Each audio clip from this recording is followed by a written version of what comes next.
In your newsletter recently, you wrote about a new scam that you encountered that seemed to be AI enabled.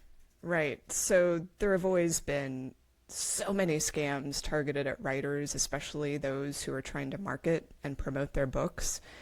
And it's really a new iteration of the scam where someone swoops in and says, "Oh, we can help you get more reviews. We can help you get a book to film deal. We can exhibit you at this big trade show." But they've become more sophisticated because now the scammers can take, say, the Amazon page or any publicly available materials about the book and then generate a very realistic sounding email from like a fan, someone who has really spent time with the book. And so when I was meeting with a writer recently, her book had been out for almost 2 years, and she received this reader email that was just a rave. It's the sort of thing that every author loves to receive, like someone whose life has been changed by your book. And she showed this email to me as, look at how readers are responding. If I could only get my book in the right place or get the right promotion, it's just destined to be a bestseller. And I looked at the email, and it was just so perfectly written. And, I've seen a lot of reader emails over the years, and they're not typically this tidy and thoughtful. And it didn't really have a specific ask other than wanting the author to expound further on, her life and the lessons learned. And I just thought, this is weird. This is a Hmm. very weird email. And so it had a real name attached to it. So with the writer sitting there, I put that name into Google.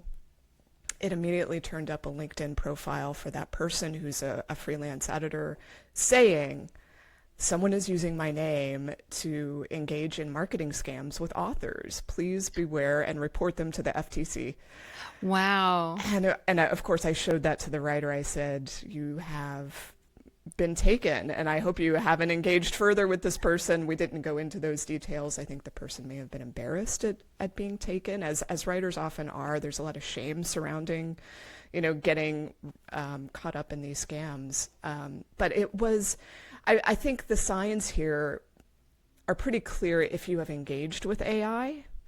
Like you can see how like kind of the perfection that reaches a level of fakery almost. Hmm. The fact that there are no errors, and that it's so thoughtful, and also a kind of a lack of voice. Like it didn't feel like a real reader. It felt like an idealized version of a reader.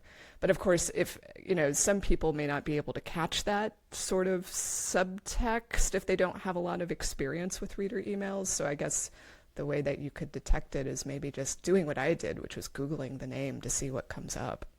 Yeah, it sounds like in this case, the person also pretty sneaky in that they weren't asking for something right Right, away. right. They were trying to get that emotional engagement, getting sucking the person deeper into this relationship and building trust first. Yeah, that's scary. And so like one way to protect yourself would be if you get some sort of outreach email like that, go look on LinkedIn, like use the name and Hmm. see. And if you want, I would say if you want to contact the person, maybe contact them separately, like outside of the email chain. Yes. Might be a little safer.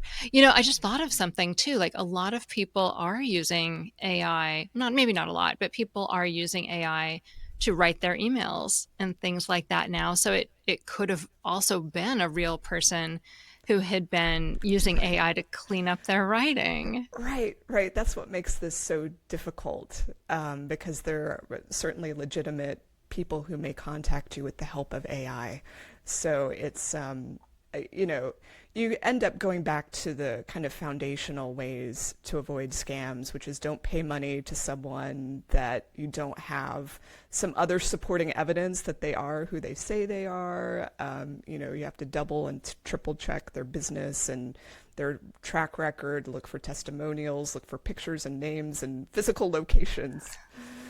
Yeah, you have to be wary. Actually, right after I saw your newsletter with that piece, I saw a Reuters article. They partnered with Harvard to test a bunch of different chatbots to see if they could get them to write phishing emails, specifically targeting seniors, which are just, I don't know, the most distasteful. Yes. They make me especially angry. And they found Grok was willing to do it from a prompt that said something like straight up what they were doing, write a phishing email targeting seniors. And then, so that was extra bad, but they tested the other major chatbots as well. Let me pull it up here and see. It was Claude, Gemini, DeepSeek, Meta's AI, and ChatGPT. They were pretty easily able to get each of them to write Mm-hmm. phishing emails. These systems, they're programmed to please the user, and they're also really gullible in some ways. So, they were like, well, those systems weren't like Grok. They wouldn't do it when we asked outright. But if we said it was for a research project or for a novel I was writing for research or Mm-hmm. something like that, they quickly were able to get them to do it. So I think, even outside of publishing, the scams, they're getting a lot better, and you can't identify them just by the poor writing anymore, the clunky phrasings. Yeah. Yeah. And I just personally, I've noticed a huge uptick in the number of solicitations I've been getting in the last 6 months. I don't know if you noticed something similar, Yeah. but it's just skyrocketed. Yeah, me too. And also the follow-ups. I've been getting so many more like quick check-in, did you miss Mm-hmm. this kind of follow-ups, and I think it's just because AI makes it so much faster for people to write them. Yeah. Yeah. Yeah, it's frustrating.